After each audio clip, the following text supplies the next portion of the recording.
Stanley had never seen the office this brightly lit. Was it a sign of something? He hoped it was. He hoped very much that it was.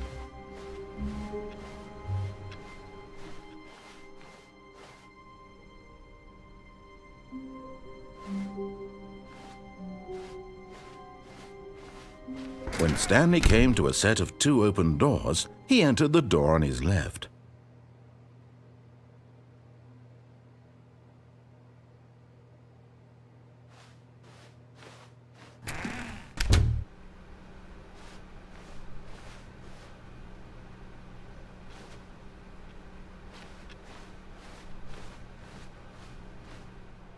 Yet there was not a single person here either.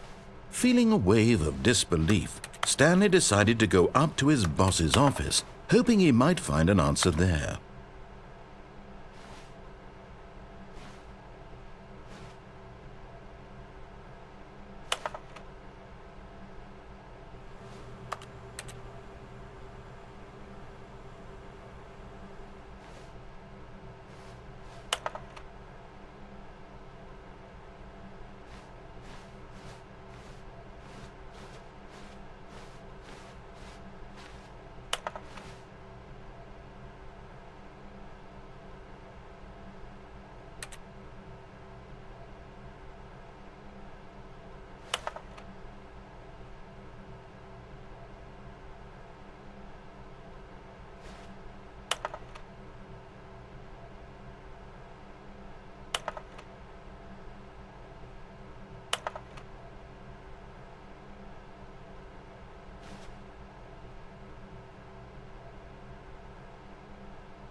Coming to a staircase, Stanley walked upstairs to his boss's office.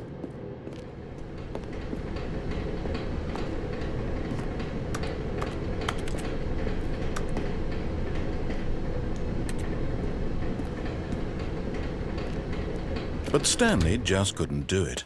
He considered the possibility of facing his boss. Admitting he had left his post during work hours, he might be fired for that. And in such a competitive economy, why had he taken that risk? All because he believed everyone had vanished? His boss would think he was crazy. And then something occurred to Stanley. Maybe, he thought to himself, maybe I am crazy. All of my co-workers blinking mysteriously out of existence in a single moment for no reason at all? None of it made any logical sense. And as Stanley pondered this, he began to make other strange observations. For example, why couldn't he see his feet when he looked down? Why did doors close automatically behind him wherever he went? And for that matter, these rooms were starting to look pretty familiar. Were they simply repeating? No, Stanley said to himself, this is all too strange. This can't be real. And at last, he came to the conclusion that had been on the tip of his tongue. He just hadn't found the words for it. "I'm dreaming!" he yelled. "This is all a dream." Oh, what a relief Stanley felt to have finally found an answer, an explanation. His co-workers weren't actually gone. He wasn't going to lose his job. He wasn't crazy after all. And he thought to himself, I suppose I'll wake up soon. I'll have to go back to my boring real-life job pushing buttons. I may as well enjoy this while I'm still lucid. So he imagined himself flying and began to gently float above the ground. Then he imagined himself soaring through space on a magical starfield, and it too appeared. It was so much fun, and Stanley marveled that he had still not woken up. How was he remaining so lucid? And then perhaps the strangest question of them all entered Stanley's head. One he was amazed he hadn't asked himself sooner. Why is there a voice in my head dictating everything that I'm doing and thinking? Now the voice was describing itself being considered by Stanley, who found it particularly strange. I'm dreaming about a voice describing me, thinking about how it's describing my thoughts, he thought. And while he thought it all very odd and wondered if this voice spoke to all people in their dreams, the truth was that, of course, this was not a dream. How could it be? Was Stanley simply deceiving himself, believing that if he's asleep, he doesn't have to take responsibility for himself?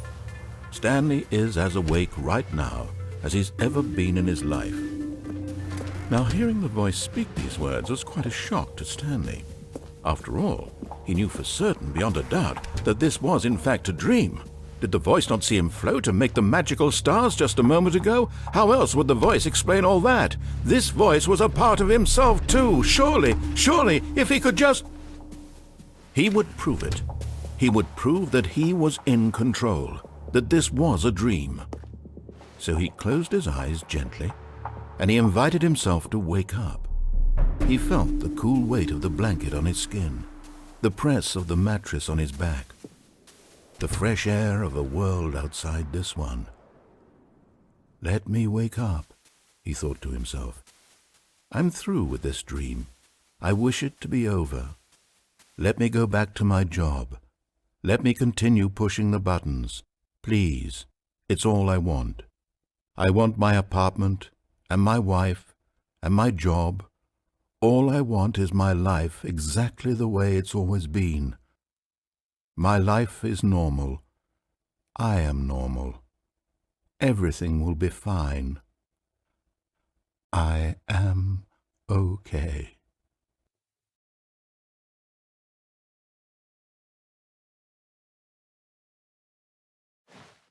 Stanley began screaming. Please, someone, wake me up. My name is Stanley. I have a boss. I have an office. I am real. Please, just someone tell me I am real. I must be real. I must be. Can anyone hear my voice? Who am I? Who am I? And everything went black.